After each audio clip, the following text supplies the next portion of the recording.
Bonjour, aujourd'hui je vais vous lire les lectures et le passage de l'Évangile qui ont été lus lors de la messe du 13 février 2022.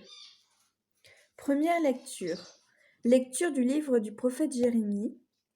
Ainsi parle le Seigneur. Maudit soit l'homme qui met sa foi dans un mortel, qui s'appuie sur un être de chair, tandis que son cœur se détourne du Seigneur. Il sera comme un buisson sur une terre désolée, il ne verra pas venir le bonheur. Il aura pour demeure les lieux arides du désert, une terre salée, inhabitable. Béni soit l'homme qui met sa foi dans le Seigneur, dont le Seigneur est la confiance. Il sera comme un arbre planté près des eaux, qui pousse vers le courant ses racines. Il ne craint pas quand vient la chaleur, son feuillage reste vert. L'année de la sécheresse, il est sans inquiétude, il ne manque pas de porter du fruit. Deuxième lecture. Lecture de la première lettre de saint Paul apôtre aux Corinthiens. Frères, nous proclamons que le Christ est ressuscité d'entre les morts. Alors, comment certains d'entre vous peuvent-ils affirmer qu'il n'y a pas de résurrection des morts? Car si les morts ne ressuscitent pas, le Christ non plus n'est pas ressuscité. Et si le Christ n'est pas ressuscité, votre foi est sans valeur. Vous êtes encore sous l'emprise de vos péchés. Et donc, ceux qui se sont endormis dans le Christ sont perdus. Si nous avons mis notre espoir dans le Christ pour cette vie seulement, nous sommes les plus à plaindre de tous les hommes. Mais non, le Christ est ressuscité d'entre les morts, lui, premier ressuscité parmi ceux qui se sont endormis. Alléluia, Alléluia. Réjouissez-vous, tressaillez de joie, dit le Seigneur, car votre récompense est grande dans le ciel. Alléluia.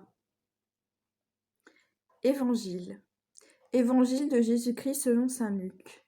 En ce temps-là, Jésus descendit de la montagne avec les 12 et s'arrêta sur un terrain plat. Il y avait là un grand nombre de ses disciples et une grande multitude de gens venus de toute la Judée, de Jérusalem et du littoral de Tyr et de Sidon. Et Jésus, levant les yeux sur ses disciples, déclara : « Heureux vous les pauvres, car le royaume de Dieu est à vous. Heureux vous qui avez faim maintenant, car vous serez rassasiés. Heureux vous qui pleurez maintenant, car vous rirez. Heureux êtes-vous quand les hommes vous haïssent et vous excluent, quand ils insultent et rejettent votre nom comme méprisable à cause du Fils de l'homme. Ce jour-là, réjouissez-vous, tressaillez de joie, car alors votre récompense est grande dans le ciel. C'est ainsi en effet que leurs prières traitaient les prophètes. Mais quel malheur pour vous, les riches, car vous avez votre consolation.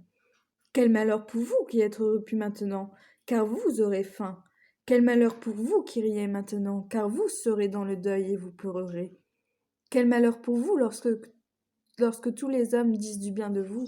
C'est ainsi en effet que leur père traitait les faux prophètes.